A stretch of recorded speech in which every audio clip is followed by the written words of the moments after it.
I think Kamala Harris is losing this election, and that makes me nervous. I will explain what I mean in just a moment. Savanah Hernandez is here. She's on the ground in Aurora, Colorado. Voter registration numbers look good. And yet another beer company going down the DEI route. All that and more coming up on I'm Right.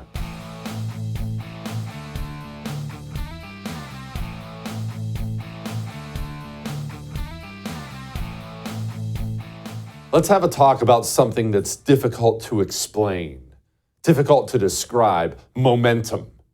Momentum is one of those things in life that it's hard to quantify. How do you create it? What is it? Why does it matter so much? This is something people have struggled to explain forever. Sports, you've seen this before.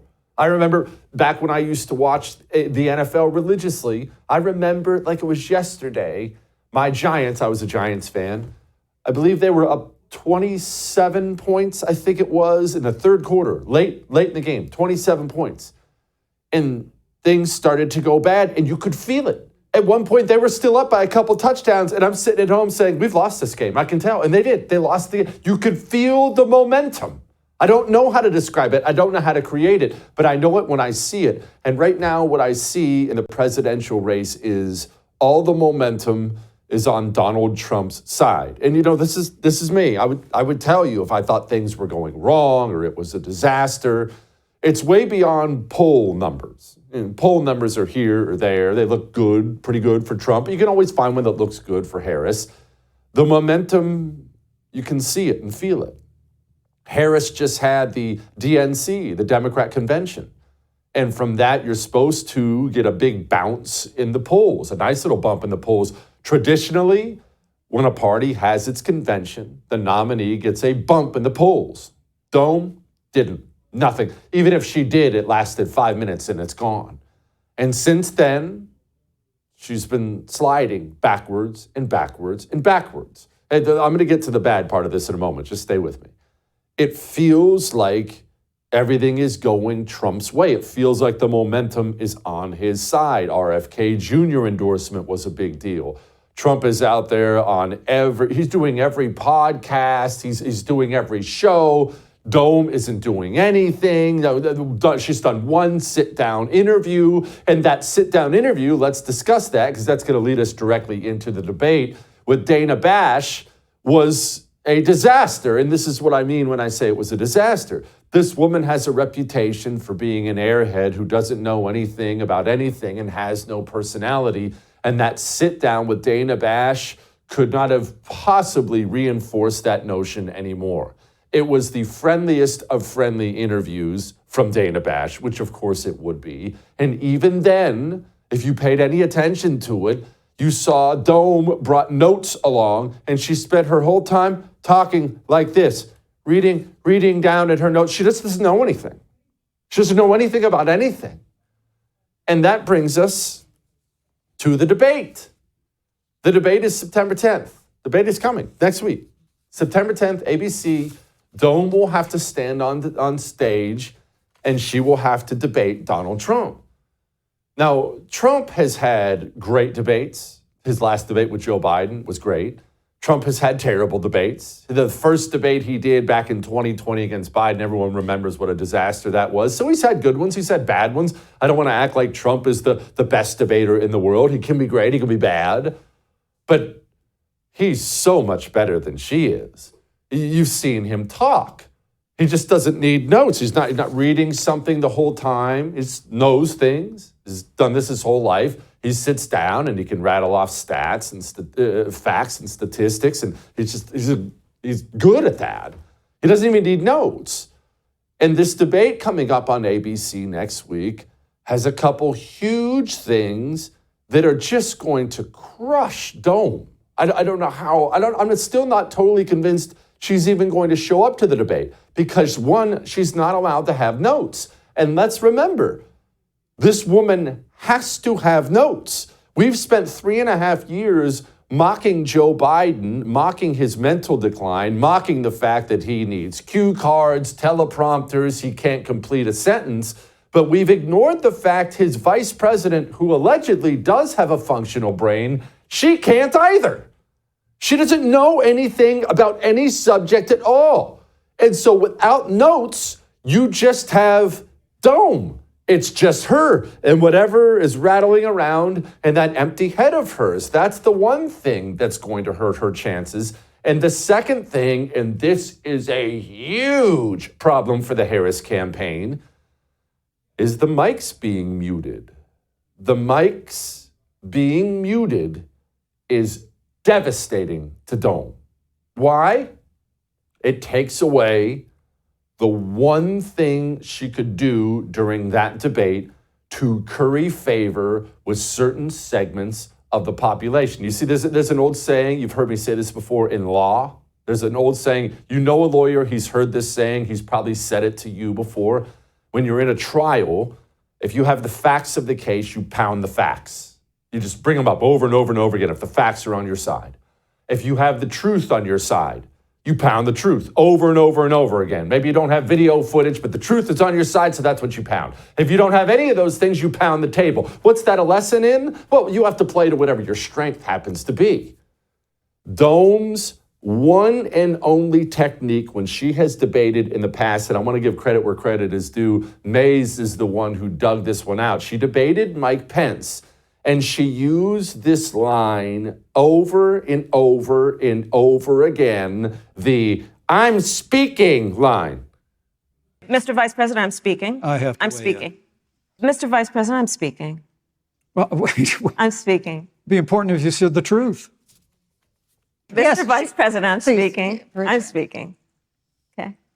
If you don't mind letting me finish, we can then have a conversation, okay? Please. Okay. Non-answer. Trying to answer you The now. American people deserve a straight answer. I will not sit here and be lectured by the Vice President. I'm speaking. Yeah, I'm about to. I will not be lectured by the Vice President. Look, you can roll your eyes all you want.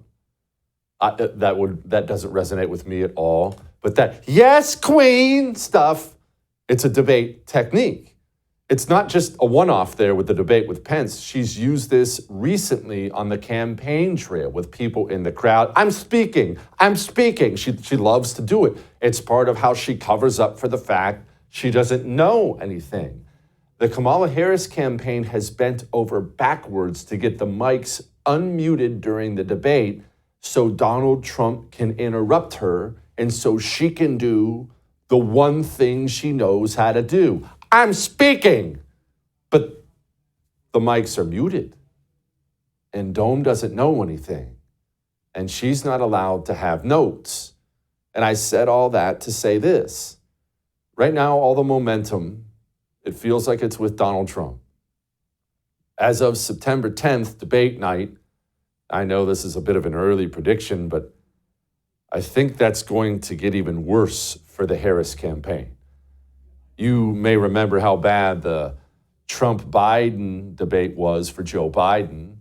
My phone was melting that night with friends who had Democrat friends who were drinking themselves into a stupor, turning off the debate halfway through. Democrats were on suicide watch that night.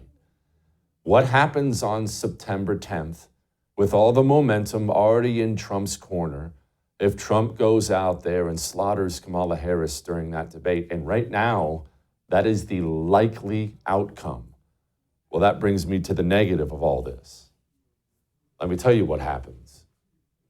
The system is going to start looking at other means. They have decided, they've convinced themselves, and they sadly have convinced half the United States of America that a Trump presidency would mean the end of democracy and all the other stupid things they say. Now, roll your eyes at that. That's fine, but these people believe it. They can't describe why, because it's just what the hive mind has told them, but they believe it. So these are people who've done anything and everything to try to stop him, impeach him, try to kill him, put him in prison. They are people who will do anything. So September 10th is the debate. If September 11th, the system wakes up and the system gets reasonably certain that Kamala Harris is going to lose this election, what are they going to do? I don't have an answer to that question, but what I do know for a fact is they're not going to wake up September 11th and say, man, that went bad. I think we're going to lose. Oh, well, we tried, guys. These people don't think like that. Remember when Steve Krakauer came on, mentioned something he thinks they might do? Joe Biden isn't doing much of anything. And there is another lever that they can pull, and that is push him out of the White House entirely. And I think that that's absolutely a spot that they could go. If you make Kamala Harris the president and have her in there, you can give Joe Biden a little 2-week celebration of his life, just like we saw at the DNC. You can put Kamala Harris in that role, let her be President Harris, maybe manufacture a little mini crisis for her to show how presidential and strong she is. I think that that could help boost her even a little bit, even among a very small faction of the population, which is really all it might take to win this election. So President Harris in October, I would not rule that out. Do they run Joe Biden out the door? Is there, God forbid, another attempt, maybe this time successful, on Donald Trump's life? Does he get sentenced to jail on September 18th when his New York sentencing comes down? What is the system going to do? I don't know. But I know they're going to do something. And if the momentum continues this way, and I'm happy about that, right? I'm happy the momentum is not going in the Harris camp's favor. I'm happy. I'm sure you're happy. I'm happy. That's a good thing. But these are violent, vile, demonic people who've convinced themselves that stopping Donald Trump is everything, the only thing that matters. Look, Dome is so desperate, they dragged poor Joe Biden off the beach and had him out there slurring his words at campaign events. Eric Dean of the Ironworkers, Tim Driscoll, the bricklayer, April Bell of the SEIU, Lee Saunders of ASME, and a great friend. Where are you, Lee? And Jimmy Williams of the Painters Allied Trades and his dad. His dad is a really good man. Mike Coleman, a sheet metal worker. We also got... That was uncomfortable. And if Trump does win, if he makes it to election day, he does win, do they certify the election? You know, there are already articles out there today about the Biden administration beginning to push the Russian collusion narrative yet again. And it almost seems as if the system is getting ready for that narrative again. You know, Brian Stelter famously flamed out at CNN because he's a talentless idiot. CNN just announced they're rehiring this guy for some reason. A new storyline was introduced right on time. There it is, the New York Post front page, announcing Biden secret emails. More shadiness involving Hunter Biden. As political entertainment goes, this is not a brand new TV show. It's just a new season of the show. But there are big questions about who might have created this show. And that's what's probably most important here. CNN reported on Friday that U.S. authorities are seeing if those emails we just talked about are connected to an ongoing Russian disinformation effort. What's the system doing? I don't know, but they're not going to go quietly. All that may have made you uncomfortable, but I am right. Speaking of uncomfortable things, has Aurora, Colorado fallen to Tren de Aragua, the Venezuelan prison gang? Savanah Hernandez joins us next to discuss that.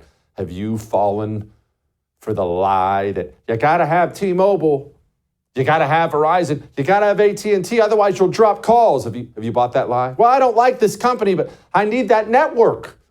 You know that Pure Talk, the cell phone company, my cell phone company, you know they're on the same 5G network, right?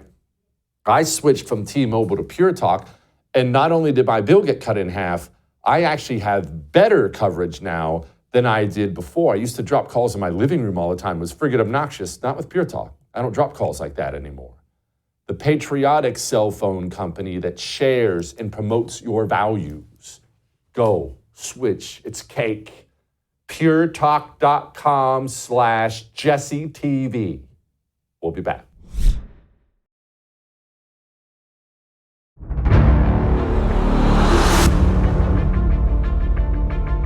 Put themselves at risk risk talking to a right-wing Okay, so I'm putting organization. people at risk because I work for Turning Point USA. I was standing here and I've been trying to report on the migrant hotel here, and I've had these two come up to me. This guy's been pretty nice, actually. These two come up to me, police my language, tell me I'm not nice, tell me that I need to leave because my words are harmful. No one said that you were not nice. I think what happened is you found that your narrative was not sticking. So with, everybody in a has seen how conversation. I've reported on this, and you guys said, you guys can go on my Twitter account. The entire city is focusing in on covering up this issue, and then you have people like this that come and shut me down because I'm reporting what's actually going on. Wonder what happened there. Well, let's ask her. Joining me now, Savanah Hernandez, reporter for Turning Point USA. Savanah, I believe you are still on the ground in Aurora, Colorado. Please keep your head down over there. Could you please explain the reality, separate the truth from fiction? We know the dirty commies have been trying to cover up what Tren de Aragua is doing there. You're there, I'm not. What's happening? Well, thanks for having me on, Jesse, because yes, yesterday's reporting did spark this debate of, okay, are gangs overwhelming this apartment complex, or is that fake, and is it a slumlord issue? Well, I am here to correct the record and say that yes, Tren de Aragua is in the area, that they were a part of this apartment complex, and they are in fact extorting migrants and residents of this area. These are all interviews that are going to be dropping soon out of the Frontlines TPUSA team, so go check that out. It's really funny, Jesse, because we stumbled upon this apartment, and because there's been so much media scrutiny, this group, they're called let me make sure I call them the correct name here, East Colfax Community Collective. They made sure to organize this protest and tell the migrants, hey, if you don't want to get evicted, make sure not to say that Tren de Aragua is here. Let's go ahead and divert it to a slumlord issue. I was actually doing some investigating into this group, Jesse, and guess what? They actually get the majority of their funding from the city of Aurora and the city of Denver, the same exact cities that have been trying to downplay the fact that the gang is now in the area, that have been trying to downplay the fact that violence is going up as a direct result of these migrants being in Aurora and in Denver. So it's really interesting how this group, funded by the city, is now coming in and trying to run damage control, trying to change that narrative. I mean, you can see on screen there, this organization of communists came and wrote in English signs for the migrants to hold saying, stop the lies, there's no gangs. Keep in mind the people talking outside of a couple of the migrants that actually did live in the apartment complex, but the people who organized this and were talking did not live in this complex. And we did have reporters who went back last night. I didn't because, again, I'm a female and I wanted to be safe. But we had a male reporter go back and say, yeah, a migrant told me that he was leaving in haste because he's being extorted, and it's an extremely dangerous apartment complex to be living in. Okay, before we get to the extortion, I don't want to gloss over something you just said. I just want to make sure I've got my ducks in a row here, and feel free to correct me if I'm wrong. You are saying a taxpayer-funded group from, taxpayers in Aurora and taxpayers in Denver, they are threatening the residents of the apartment complex with deportation if they don't lie about what's taking place in the apartment complex. Did I oversimplify that or speak out of turn in any way? I mean, I think the issue is that there was going to be an eviction. The city said there could be an eviction because there was so much media scrutiny. And so now this communist organization that gets funding from the government is trying to run damage control. So, I mean, yeah, if our narratives match up there, that's what's going on. Okay, now talk to me about extortion. I personally have never been extorted before, so I'm guessing you knock on some poor illegal's door with an AK-47 and you tell him he owes you, I don't know, fresh tortillas every morning, or he gets shot. Is that how that works? Fresh tortillas or $2,000 that you're struggling to be able to afford because you barely got your work permit as a direct result of the Biden-Harris administration letting you in and then giving you that permit to work. So that's what's going on here on the ground, Jesse. And I actually toured this apartment complex. It was terrifying. There were bullet holes in the window. The Glass was broken in everywhere. It was not a safe environment. Again, we were also talking to residents surrounding the area who were like, yeah, we hear gunshots all the time. There's a huge police presence here. Again, we had another reporter who interviewed a family who just moved here 2 weeks ago and had no idea what they were moving next to. So it's really unfortunate to see what Americans are being subjected to. And a quick refresher as well for the audience, let's not forget that Tren de Aragua is the same Venezuelan prison gang that was linked to the murder of Lake and Riley, that was linked to the shooting of 2 NYPD police officers just a couple months ago. This gang gave their members the okay to shoot and attack police officers. And then here in Denver, they were also involved in a very violent jewelry heist that left 2 females pistol whipped. So that's what's going on over here. Good grief.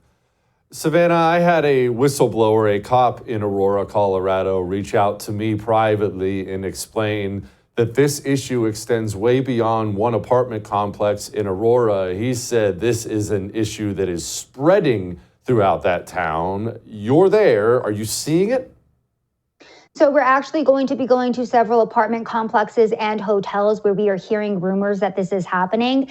But again, just based off of what the migrants were telling us yesterday, right? They're trying to change the narrative and say, well, Tren de Aragua has not overrun our apartment complex. They were just here because their family member lives here and this is the first time this happened. They are now trying to say that these gang members are from a different apartment complex. And keep in mind too, a lot of these complexes are within a 10-minute drive of each other. They're in a very large part of the city, so they're a little bit spread out. So absolutely, that's what we're going to be focusing in on today, how deep the tentacles of Tren de Aragua go throughout the city, because it's clear that no one wants to take responsibility for this, but there's a presence here and they are jumping between these various apartment complexes.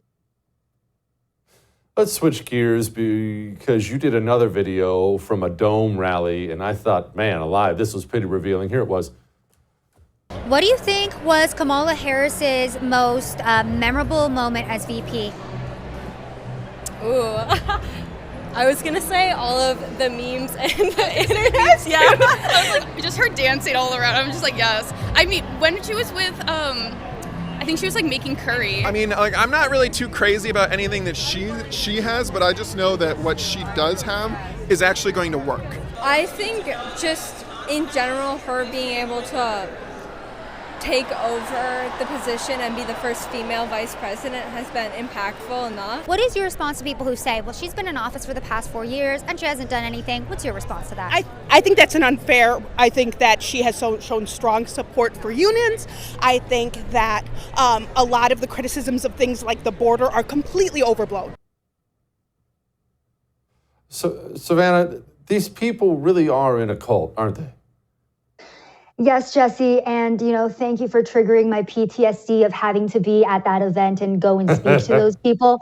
It wasn't a fun time. I was at the DNC for an entire 3 days, and I feel like my IQ level just dropped having to listen to these people because, again, none of them know why they're actually there. It's all about Kamala is brat. She's super funny. She has memes. She's way cooler than Donald Trump. And it's like, okay, that's cool, but eggs cost $8 right now. What about that? And they're like, well, that's not her fault. Yeah, she's been in the administration for the past 4 years, but it's not her fault. And there's no border issue. And if you say that there is, well, that's just a lie. And that's the point that we're at, Jesse, where the propaganda has gotten so severe where you can show these people a headline like, hey, 300,000 plus migrant children have gone missing under the Biden-Harris administration. And they'll hit you with, well, Kamala was only in charge of the root causes of migration. So this isn't her fault.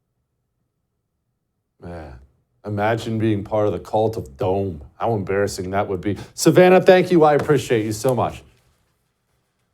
All right. We have to do more. We have a lot more good stuff for you. You want to talk some legal stuff, some voter registration stuff. You want to go to a hilarious movie? Do you want to take your family to a hilarious movie? It's very rare anymore you can do that, right? How often do you get to go to the movies and support someone who shares your values and talk about hilarious things? Matt Walsh did a movie, I can't believe this, where he goes undercover and he pretends to be one of these DEI people. And the movie's called Am I Racist? And you should go and you're going to laugh hysterically. Bring your spouse, bring your kids, bring your mom, bring your dad, Go buy, pre-order tickets right now because it really sticks it to Hollywood when you do that. AmIRacist.com is where you go do that. All right? We'll be back.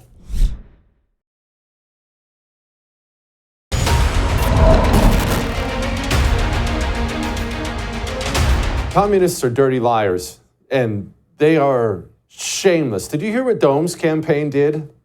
And this would probably work with Eagles fans.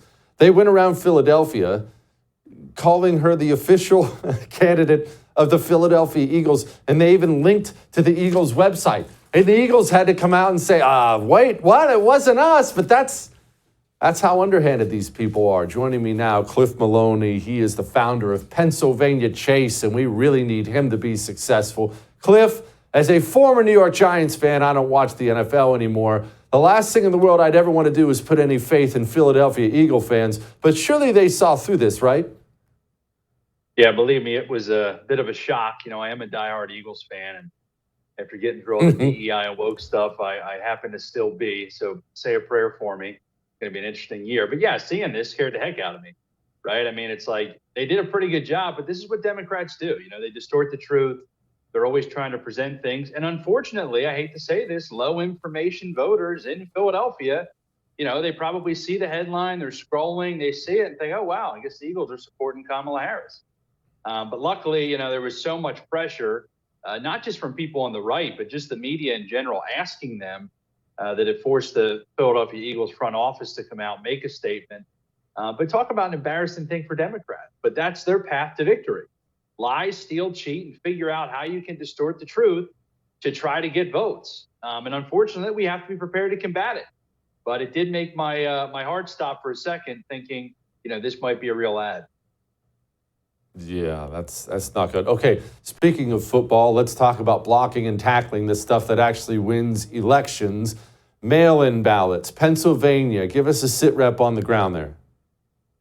Well, the numbers are the thing that I look at, Jesse, right? So in Pennsylvania, remember, Republicans lost Pennsylvania by 80,000 votes in 2020 and 141,000 Republicans, as I've said on your show before, I'll keep saying that number, 141,000 Republicans requested a mail-in ballot and never sent it back.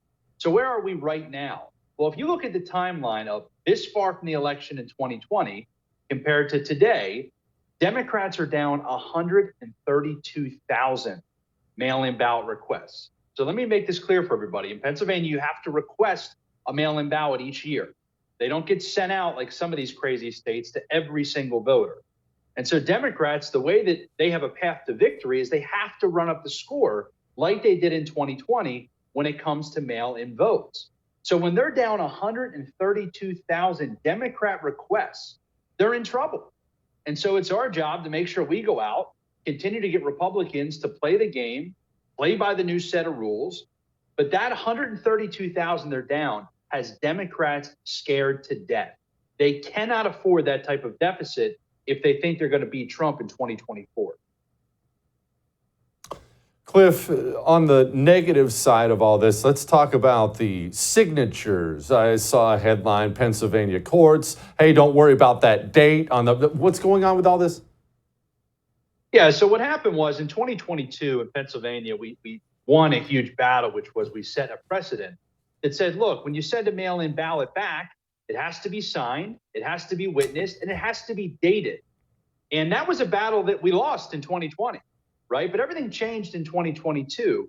But now what you're seeing is there are current battles going on. There are concurrent battles, but just this past week, you know, Josh Shapiro was celebrating because the court ruled that they don't have to be dated again. And so, Jesse, anytime that you put your faith in the court system, you know, you're going to be disappointed with a lot of these activist judges.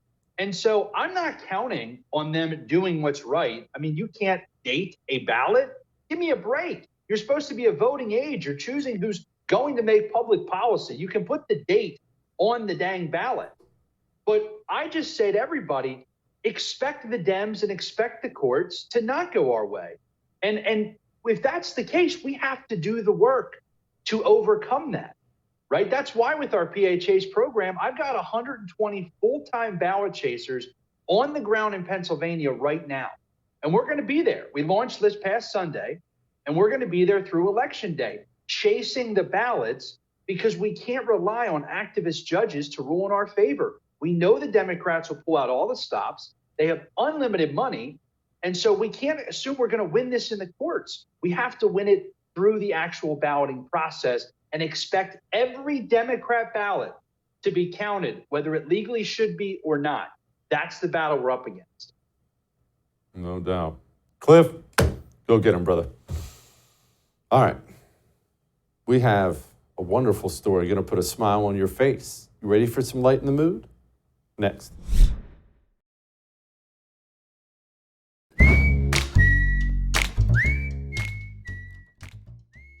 All right, it is time to lighten the mood. First, before we do that, remember, go subscribe to my YouTube and Rumble channels. We'll be rolling out some more shorter videos on there, youtube.com/JesseKellyDC. Same thing on Rumble, rumble.com/JesseKellyDC.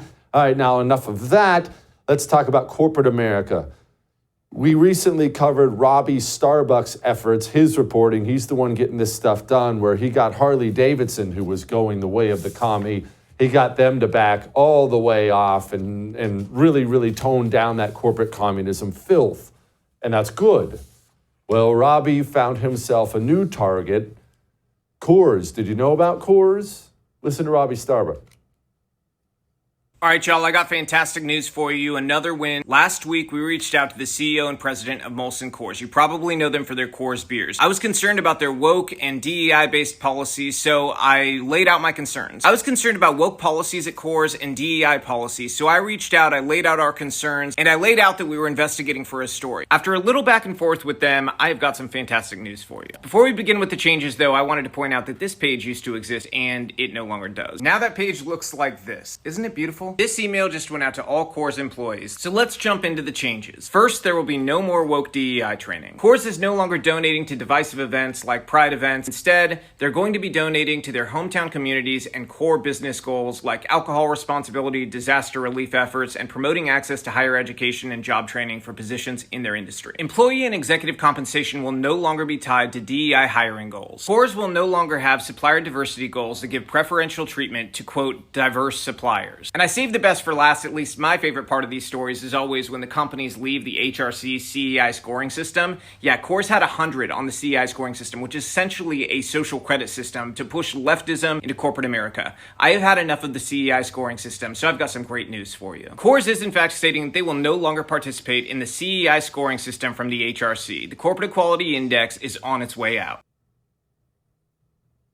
That's a good thing. Celebrate. Credit to Robbie. Credit to everybody involved. Continue to expose the evil taking place in corporate America and watch these people run. They've been doing this stuff right under our noses for so long. We just didn't know, right? You're grabbing Coors for Labor Day weekend. You didn't know that's what you were supporting. So there you go. All right, we'll do it tomorrow. I would thank you for coming to my YouTube channel, but I know how brilliant it is, and I know you love it here. So subscribe and watch. We're going to start really ramping things up and putting some funny stuff, some interesting stuff out there, some collaborations. Either way, my YouTube channel is officially the place to be. So stick around.